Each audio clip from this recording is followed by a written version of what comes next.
the suicide bomb was kind of like, maybe I should quit this now. I've done enough. All the trauma that I did see, it makes you put things in perspective. It helps me, I guess, in a sense, get up from depression. It helps me get through it. I'm Dr. Teresa A. Smith, the host of Talk with TAS. Today I have with me Harold Phifer. He's a young man that's originally from Mississippi, that's had the opportunity to travel the world. He's been in some places that we don't necessarily want to be in. He's been in the Middle East as far as the war zones. And he has had a very interesting career. He's an author, he's been an air traffic controller, he's been an international contractor, and now he is an author. And so he's got two books out now. So he is a seasoned author, that's the way I'm going to put it. He's seasoned now.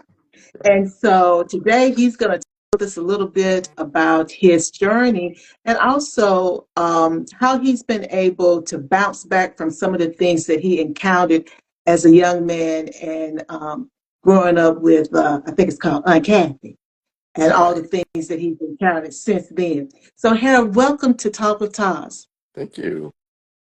Glad to be here. How you guys doing? We are great, and I'm so appreciative that we're able to connect. I want to just say hello to my love before we get started, and Jamaica. Uh, Mika, thank you for joining us also.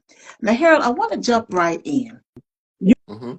Your journey, it's not like anything we really hear about today or every day. You know, at what point did you realize that your story needed to be shared? And I'm going to say not just survived it, but needed to be shared. Well, actually, when I was about 14, and yeah, I knew it was weird, and I felt I'm gonna write a story one day, and never did. And along with, I started trying to bury it, not don't want everybody to know, because I didn't want all this sympathy and all that as well.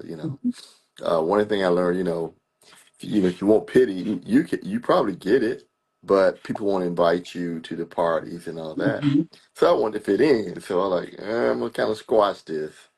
And so you fast forward, many years later, I was working in Afghanistan, and my camp got hit by a suicide bomber, and in the process, I'm thinking I'm going to be killed. And normally, what the Taliban would do, they would bomb a facility, and then whatever was left, they'd come in and try and shoot everybody until they were killed. So they bombed the place, and I'm sitting there like, I guess there's my nose, got two eyes, 10 fingers, I'm still here, and so trying to make it to safety. While I'm going through all that, my life started to flashback, and flashback was, you know, back to my childhood and all the trauma I went through, and at that point it hit me. I had always wanted to write a book, and I never wrote that book. Like I'm about to die, and I never wrote that book. So I said, "Then, Lord, if you let me make it out of here, I'm gonna write that. I'm gonna write that book." Mhm. So surviving chaos is that book. Surviving chaos, how I made it, how I found peace at a beach bar. Mhm. So after I did that, I kept writing, and um, I said I could do something different, and I start writing. I, got an alter ego and wrote fiction, and Mhm. one.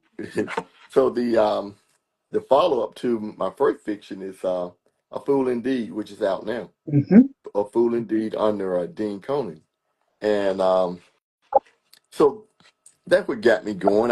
Once I made that vow, I just kind of never stopped. Well, now you mentioned the suicide bomber, and you saying to God, "If you get me out of this, I am Hmm. going to now write this story or start sharing my truth that you knew at 14 that you should share." Right. Now, in my bully, my aunt, and her final Kill. gift, you focus on emotional wounds. How did writing about Aunt Kathy, and I'm going to say Zion Gate Union Baptist Church, how did that impact your healing process? Oh, it helped a lot. By the time I wrote my bully, my aunt, and her final gift, I like to say I pretty much healed. But what happened, how that book got written, which, like I say, it's out now, people started to ask me about the first book. And I cast this in the first book. And how weird she was, the way she dominated my mom and dominated me. And I kept hearing it. I like, she needs a book. And I mean, once again, I had a whole lot of having told. Like, so writing this book would be easy. So yeah, so I started to compile all the stuff that happened with her, and came up with the book "Surviving Chaos." I mean, my bully, my aunt, and her final gift. One of the things I think I mentioned about her in the first book was about Aunt Kathy and Surviving Chaos. My mom, I was probably about 4 or 5. My mom wanted to buy a car, so she made the mistake of trying to get Aunt Kathy's opinion. About the car and everything. So I went with Aunt Kathy and my mom, and mom test drive, and nice car. It was old but nice. She Mhm. did a good job. And my Aunt Kathy told her, no, this is not for you. Then took some of the money she had saved up. So she ended up, after that, going out buying a bicycle and never drove. And but once she got the bicycle, she became the bicycle lady. Anyway, fast forward, from the pain that I wasn't expecting. When I was about 18, 19, I bought a car. So we talking, what, 14 years after my mom first wanted to buy one. And she asked me if I would teach her to drive. And it hit me. And not that she was going to drive or get a car or drive she just wanted to learn. And that, it hit me, what my aunt had done to her. Hmm. I keep getting chills. And it's not cold where I'm at. I keep getting chills. And it's interesting you mentioned, as I was reading my bully, my aunt, and her final gift, there's a Mhm. part in there where you talk about, and I may get it wrong, so forgive me. But you're in Columbus. I think I'm seeing Columbus, Yeah. and you were going to get a bike, but then I think it Hmm. was something with Jerry, and Yeah. then you didn't get a chance to get your Right. bike. And Right. so you started, finding scrap pieces to make a bike. I Yeah. think you called it Yeah. Frankenstein. And so then Mr. when you Frankenstein. tell me again how your mom saw Aunt Kathy's advice, Hmm. and it seemed like Aunt Kathy was quick to say, that's Satan or that's the devil. And then Right. it's almost like she would use that to then get what she wanted. And Right. then to see that she basically did the same thing to both of you. Hmm. You didn't get your bike Right. because it might have been her and Jerry or something. And then she took your mom's money and prevented her from getting, told it wasn't the right car for her, took part of her money. So that Hmm. prevented her from not driving. Right. But then she became the bike lady. Right. And then later, she's going to ask you to teach her how to drive. Right. And when we talk about generational curses or family dynamics, it's so interesting to see how you showed, and even as you're sharing with us now, how this one person Mhm. was so pivotal in impacting so many people's lives and the She was. importance of healing. Right. Right. Yeah. I, I can't explain her.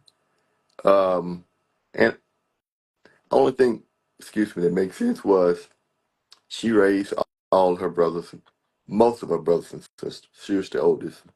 And my mom was the youngest girl, and then she had a brother, Uncle Dan, who was the youngest guy. So she really, really loved Uncle Dan, and I guess she stopped loving Mom because I guess Mom got all the men and she didn't.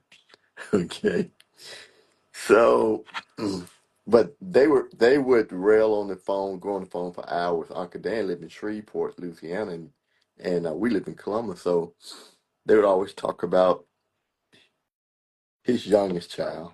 Uncle Dan talked about his youngest daughter, and never talked about the rest. He had six daughters, but he only talked about the youngest. Mhm. And my aunt Kathy, I guess fair enough. Jerry was, the kid that she wanted to be mom to, but she never mentioned the rest of us. So it was a weird dynamic. Um, but she was color struck for one, and Jerry was, fair skinned, Yeah. like nice looking guy. I mean, I Mhm. give him his credit. He was, and very outgoing, had a dynamic smile. I mean, I was insanely jealous, and and it wasn't so much the look; it's more of how my aunt treated me. You know, because I was outgoing, I was smart, I was, because I mean, Mhm. for a while I was doing Jerry homework, Mhm. and I wasn't in school yet. I should do all this homework, you, s- But anyway, back to Uncle Dan and Aunt Kathy, they had this weird bond, and it was weird to me. So much so that he willed all his possession to Aunt Kathy, and Aunt Kathy willed all her possession to him. What really mattered was the part that he did more so than Aunt Kathy, because Yeah. Aunt Kathy, we weren't her kids or anything. Yeah. So do whatever you want to, Mhm. right? Well, when he passed first, when he passed, of course, Aunt Kathy got possession of his house and other, little small business and other things. Well, she wanted to give all those things to Jerry. Scary. Yeah. So all my cousins, which is all within range of my age, they were they were upset, and they got a lawyer, had to get a lawyer, and the lawyer Mhm. told them there's nothing they can do until she passes, and so once she passes, I mean, they should be writing a book too, because because I hate to say it, but I think they rejoice. I can't say I rejoice. I can't say that, but I think they did. you know. Well, I gotta ask this, Harold, because I mean, Aunt Kathy and the family is just fascinating. Was Jerry fair complexion also? Yeah, yeah, yeah. I mean, Jerry was fair complexion, and Okay. you So know, Jerry and her youngest brother were fair complexion. Am I getting no, the youngest brother about my complexion.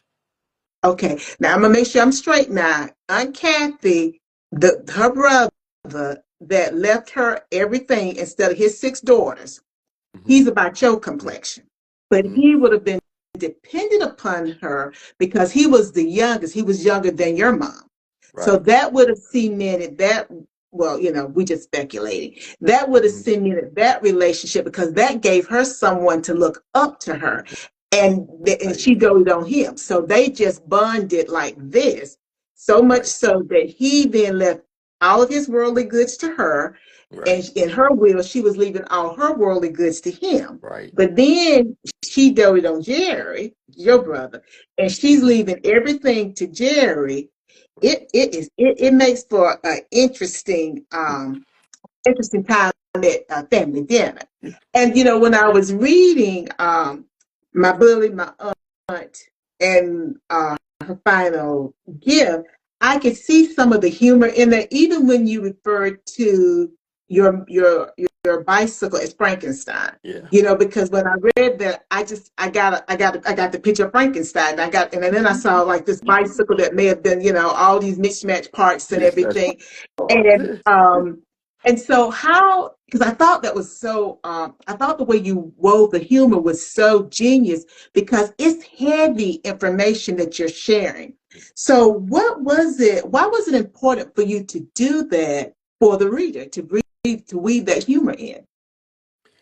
Um, it was, you know, the things that happened that went on, they weren't funny then, but they're funny now. You know, so it's kind of like I want to share that. I'm like, as well as kind of like Two Face, like you know, am I seeing this right? Or you kind of like you want to ask someone, am I seeing this right? Am I hearing this right? And two, I think it's funny. What do you think? Kind of like Mhm, it mhm, was a lot I thought was funny.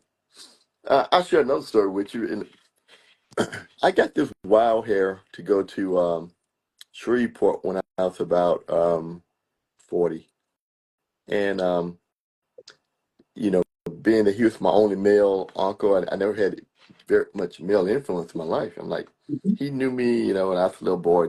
Now I'm a man. We can go, mhm, sit and drink with him, whatever, talk. So we go over there, and it took him forever to. Oh, and then Aunt Kathy somehow hitchhikes a ride. mhm. So I'm like, okay, it was me, my daughter, my wife, and Aunt Kathy. Like, okay.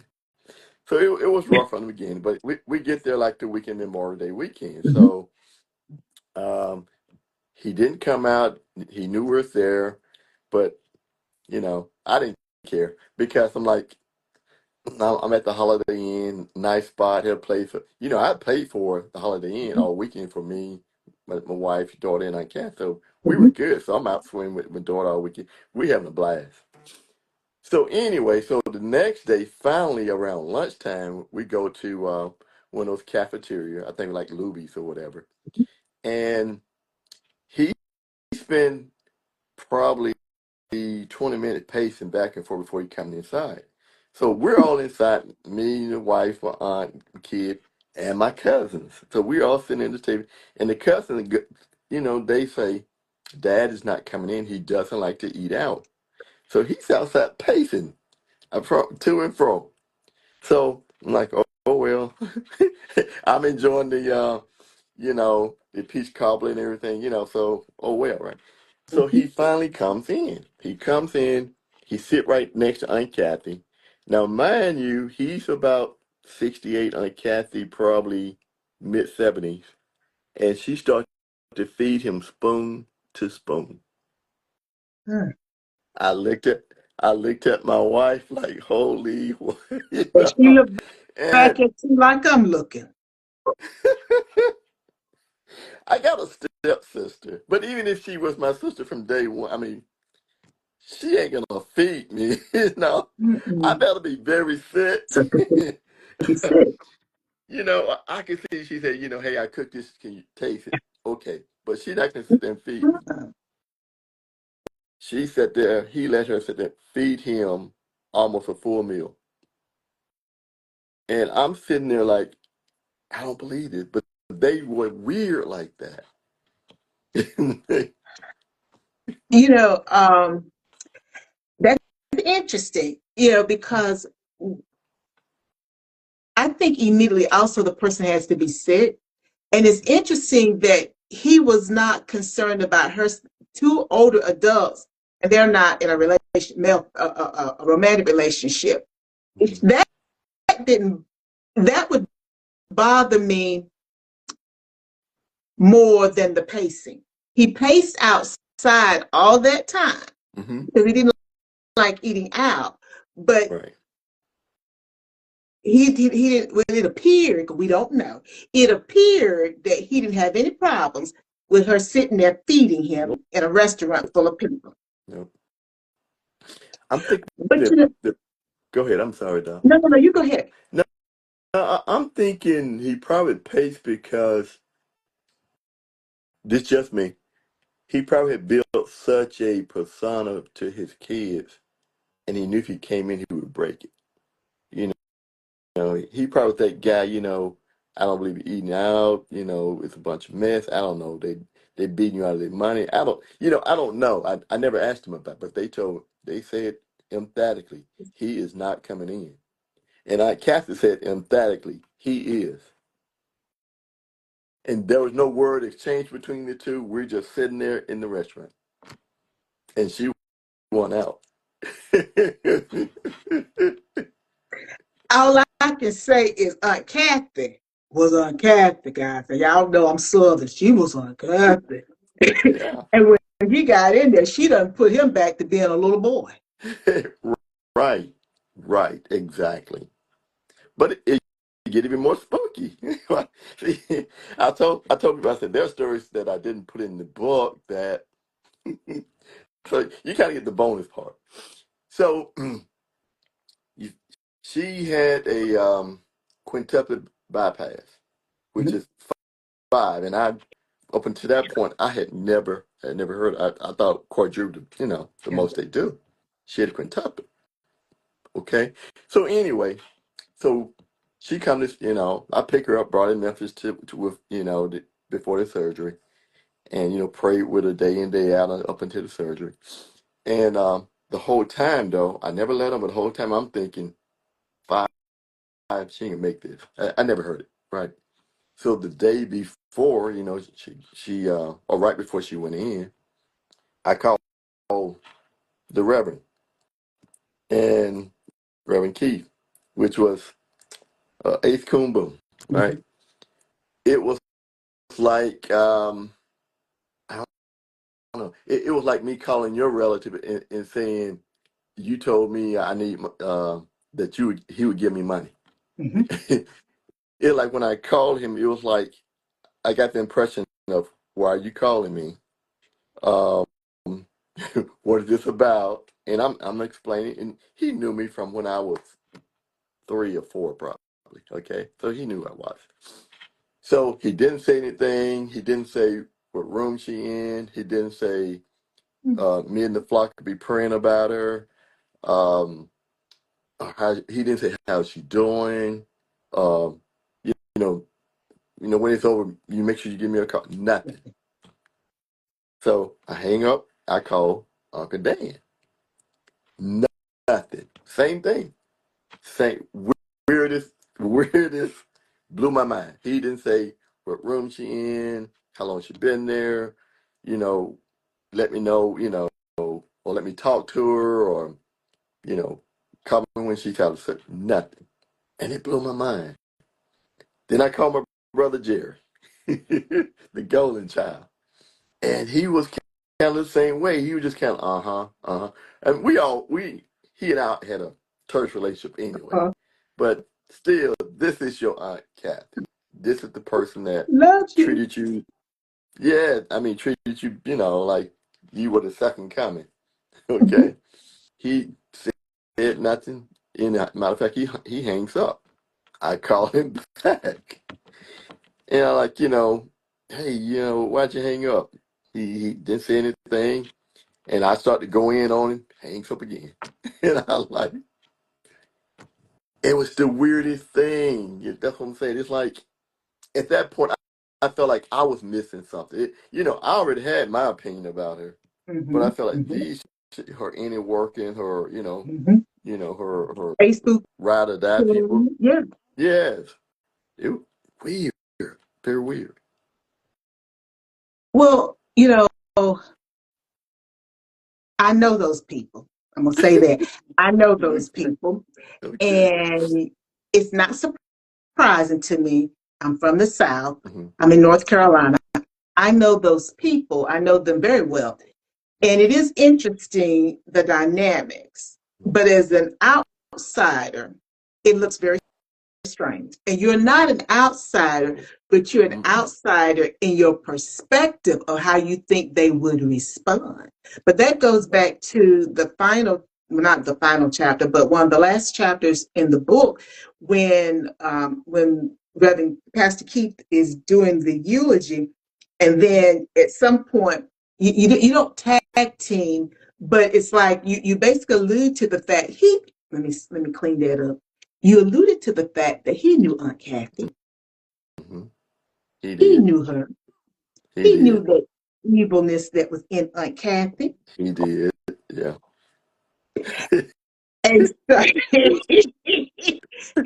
so they were, I'm not saying this is what that was happening, but they had faith that God was going to bring her through. That part, I am going to say that. Right. But they knew that they were going to have to deal with Aunt Kathy after, which was in that healing and recuperation period. Okay. So. And I'm just making this slip. I don't know what they thought. So there's no reason for them to be rushing now. Do you understand? Because I'm from the South. You know what I'm getting at. Right, Ain't no reason to be rushing over there right now because we're going to have to deal with our cousin. And we're right. going to take this little reprieve while she's going through her surgical procedure.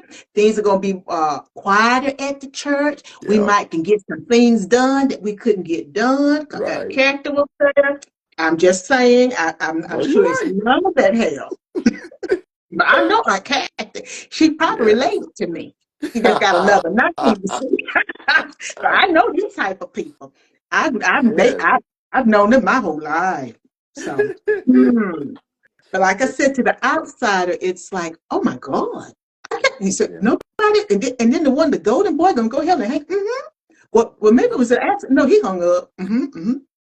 But but to look at this from another perspective, you have worn many hats, and you overcome a lot of trauma, and we've chuckled about it and everything, but it's not a chuckling matter.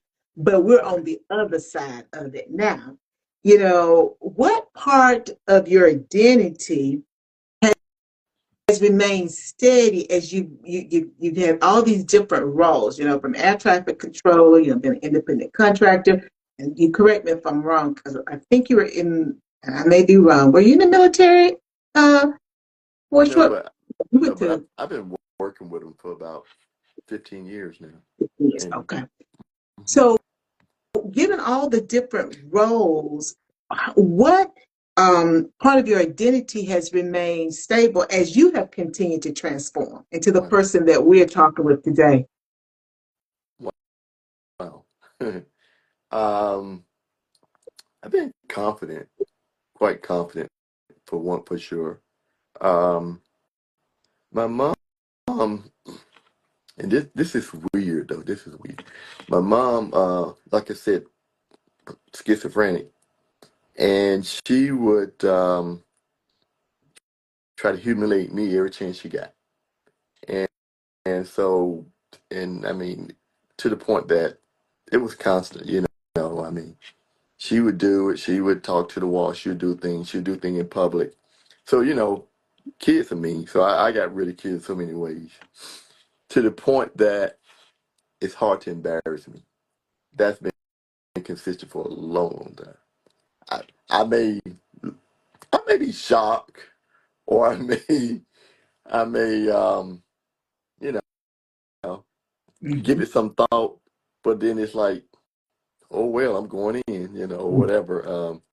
It's hard to humiliate me Mhm. because my mom took all the room on that one. You know, yeah, Well, a friend of mine, we talk about things happening for us. And I think about some of the things that I endured as a child. It really sets me apart when people try to do that to me now, is what you're saying, because it was done when you were in your formative years, but that builds resilience. right, right, exactly. And that's to me the gift that comes out of the pain or the trauma that we're experiencing. And so, with that type of mindset, how did that help you to um, navigate the different disruptions that were occurring? And even with the suicide bomber, when you were in Afghanistan, how did that sort of mindset help you to um, I guess I want to say overcome or manage those different disruptions that were happening?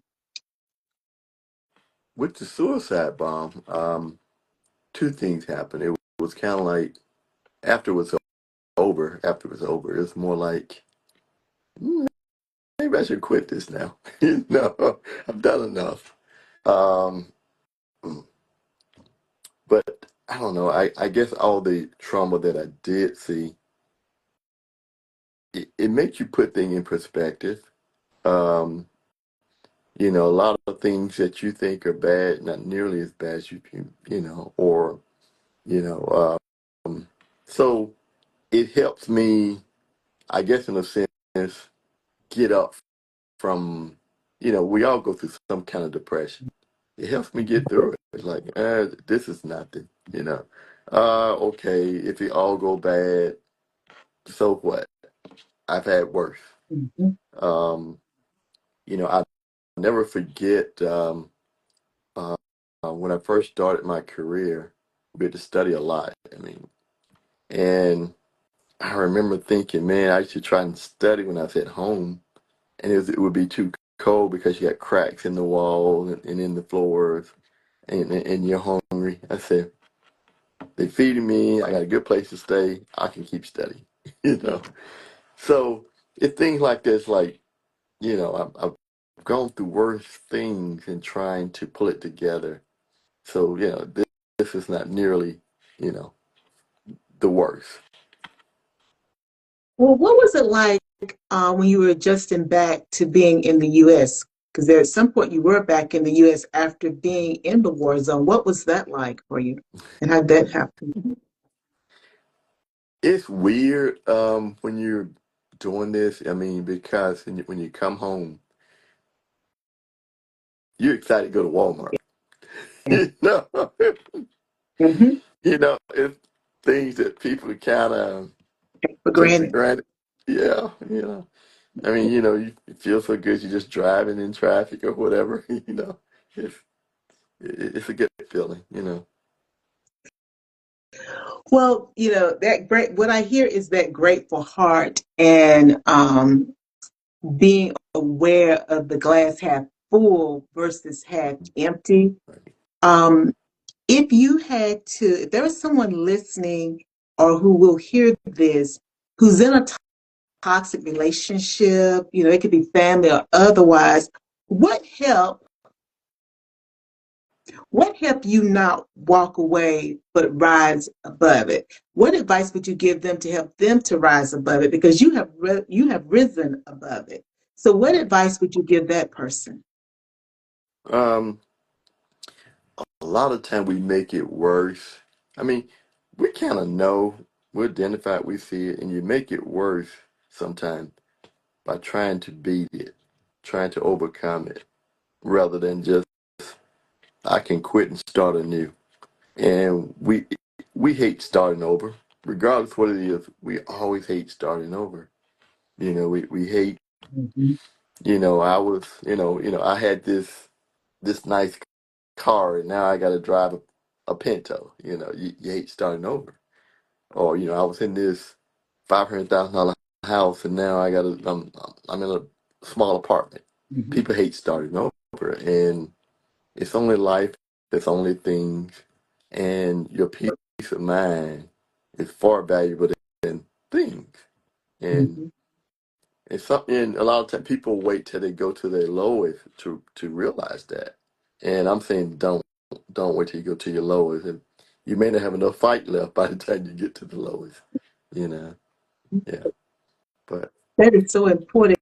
Now, if you could, looking back, where you are right now, mhm. what would you say to your younger self, the version of you that may be still caught in pain, survival, or silence? What would you say to that person? Well, stay the course. Keep believing in yourself. Um, Definitely move away from Aunt Kathy sooner. It took me a while to completely move away from her. Um, Two things, and one is spiritual. Um, I was in college at Jackson State, and I was about, it's my second college. I went to Mississippi State first, and Jackson State. And I was like, man, why can't I find success? Why can't because I didn't really want to go to college the second term, but I had to. Didn't have a job, had to.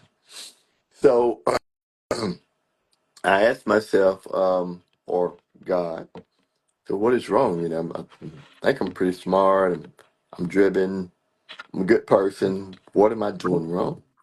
And I promise you, at some point, when I say at some point, week, month, I can't tell you when, I got a voice that said, "You don't believe in yourself," Mhm. and that's all it is. And I start believing, and I don't.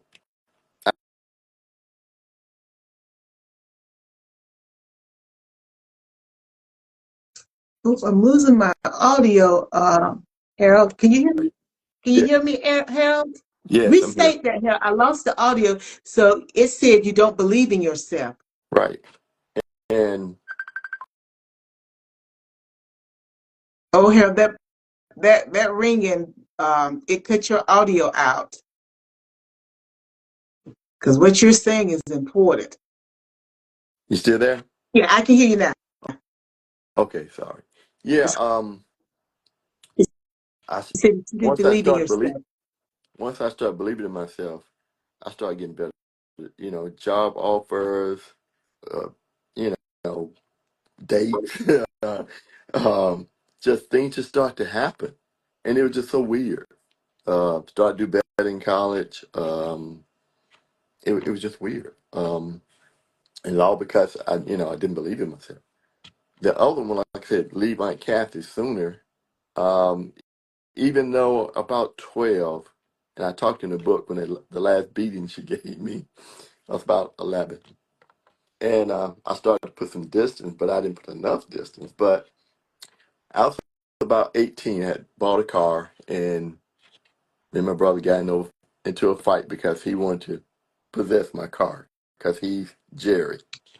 So I finally got the courage and got the better, beat him up.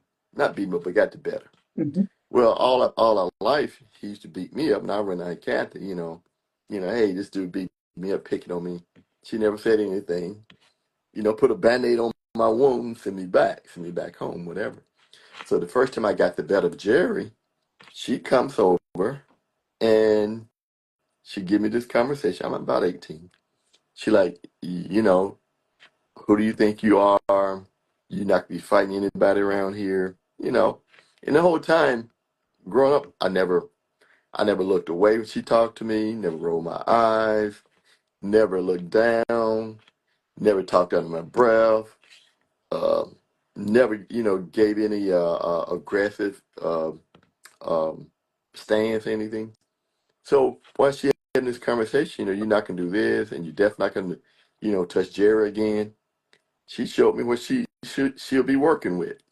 She had a 38 special with me, and that Ooh.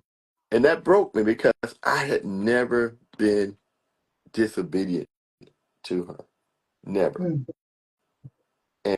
and that just took all the air out. But and then when you realize you feel bad for, I guess, expecting better of her, let's say from 11 until that point, you know, like, man, I wasted all those years thinking there was something there, you know. Yeah, that that broke me. But it didn't keep you down. No, no. I was I was on my way. Um, even Reverend Keith talked about it. Like, I support you you going to college. When he guilt me into doing the eulogy. Like, Hmm. so I think he saw it. It's wild. I was kind of a little menace.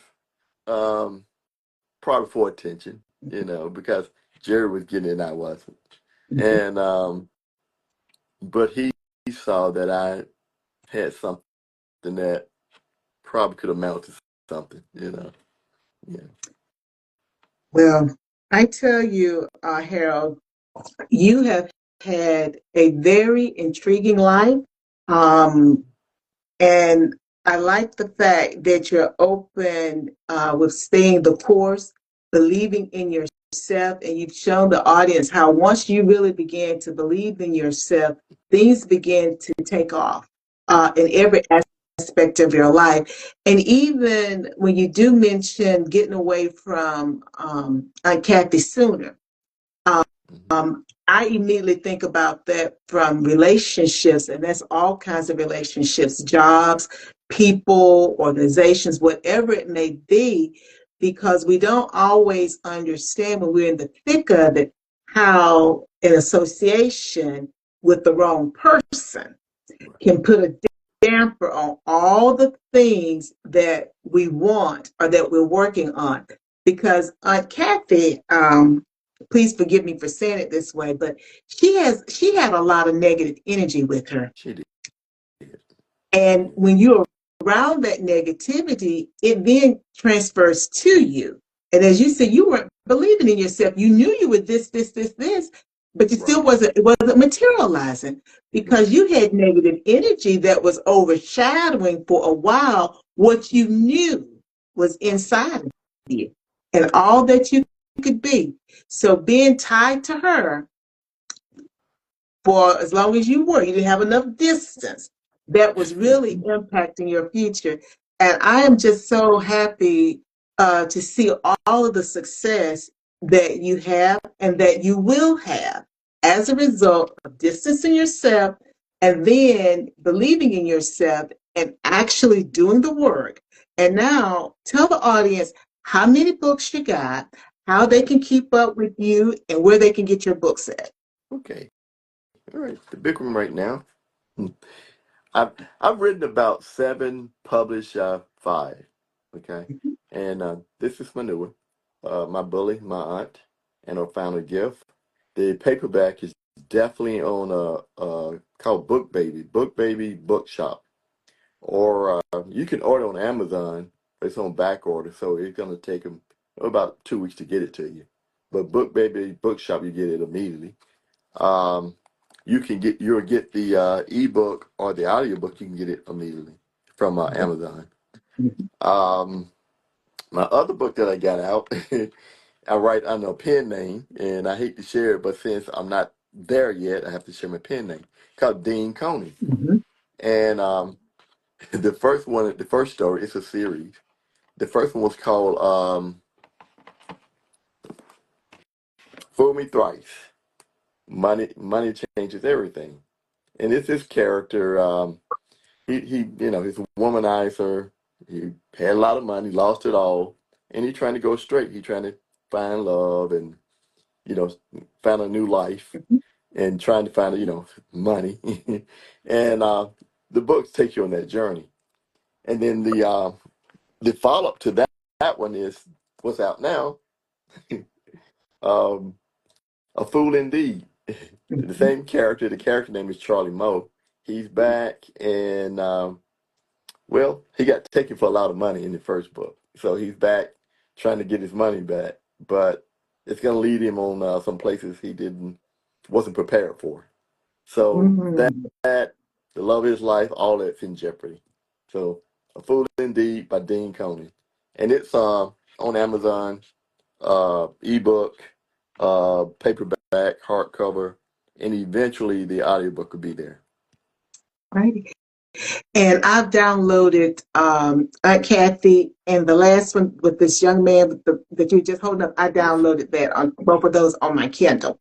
So I know Okay. it's on Amazon. So I downloaded both of those. And how can people keep up with you, Harold? Yes, my website is riseandread.com. You probably see it in the Mhm. background. Um, or my Facebook is Harold Pfeiffer 2024. Same thing on Instagram, Harold Pfeiffer 2024. I guess if you want to go over to X, I'm at HE Pfeiffer, like Hotel Echo Papa, Hotel India, Foxtrot Echo Romeo. HE Pfeiffer is my handle at Twitter. And like I said, hopefully you stick with me, follow me, see me on some of these platforms like yours. I'm doing a lot of podcasts, a lot of interviews, trying to get the word out. Getting quite a few requests. I'm loving it. People loving the books. Amazon is having a hard time keeping the book in stock. Um, Hopefully, the same thing happened with A Fool Indeed by Dean Conan. But more than likely, you'll see me on some of the platforms. I hope people like and share when you see me on your social media. I want to keep spreading the word, and I like what's going on. Having fun with it. Well, that's what we're supposed to do. Have fun with what you're doing so you're not really working, and that's a good thing. And I can tell you guys, I have been reading my bully, my aunt, and her final gift, which is Aunt Kathy. She's a hoot. And so you will enjoy that book. And I can only imagine once I start reading the other one by Charlie Moe, I think you said. So Yeah, I Charlie know Moore. that that one's going to be good also because I'm enjoying your writing.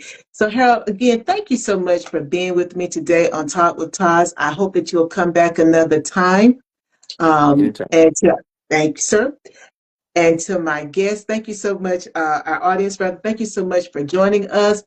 And remember, before you go trying to take care of somebody else, please make sure you take care of yourself first. Bye now. Bye. Bye. Okay.